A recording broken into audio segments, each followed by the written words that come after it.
Train collecting has been a great thing. We met people all over the country. The York shows in April and October have been great fun, and you just meet people that you'd never meet otherwise, and you share this common bond about toy trains. One of our earliest customers was Frank Sinatra. From the very beginning with our first book, he sent an order in for it, and he ordered every book since. And we got a big kick out of that because both Tui and myself were Sinatra fans, especially Tui.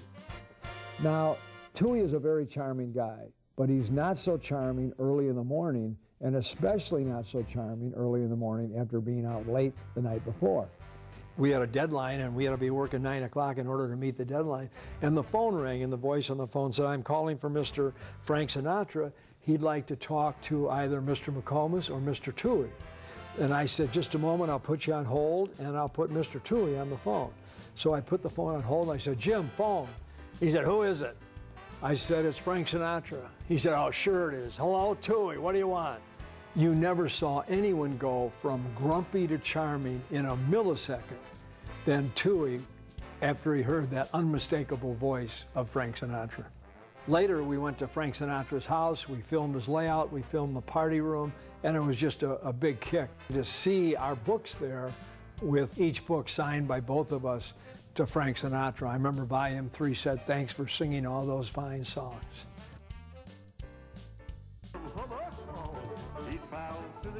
One day Tom Snyder called, and he was another good customer over the years, and he called out of the blue and asked if I wanted to be on his show. And so they flew us to Los Angeles. This is when he had the show on CNBC, and we showed clips from all the videos. I was the first guest to be on for the entire hour, and the reason we did that is it wasn't just two talking heads for the whole show. We showed clips from layouts from all over the country, so the concept was expanded beyond just two people talking. And at the end of the show, they flashed our 800 number, and the response was, well, we went, I think, from 6 lines to 10 lines then.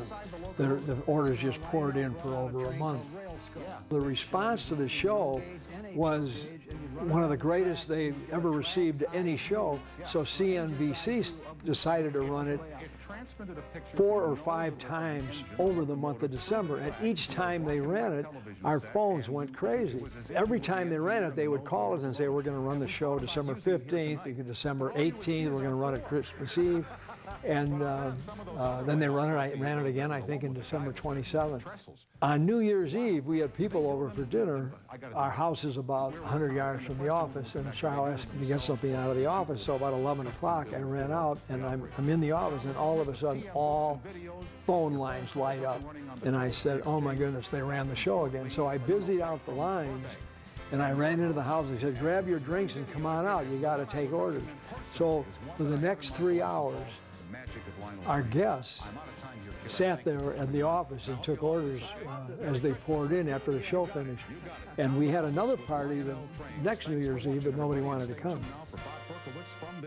They're still produced by... I also appeared on the Tom Snyder Show when it was switched to CBS. On that show, I presented Tom with a special Chesapeake and Ohio Hudson that Lionel made up especially for Tom. Over the years, Tom became a very good friend. He called frequently, and we would have dinner with him whenever we were on the coast. We were greatly saddened when we heard about his death. A while after he died, his longtime friend Pam called and said Tom wanted me to have the C&O Hudson, so she sent it to me. It is displayed in our office, and I think of Tom every time I look at it. Tom was not a casual enthusiast. He read the books, he knew the history, and the variations. He was very knowledgeable.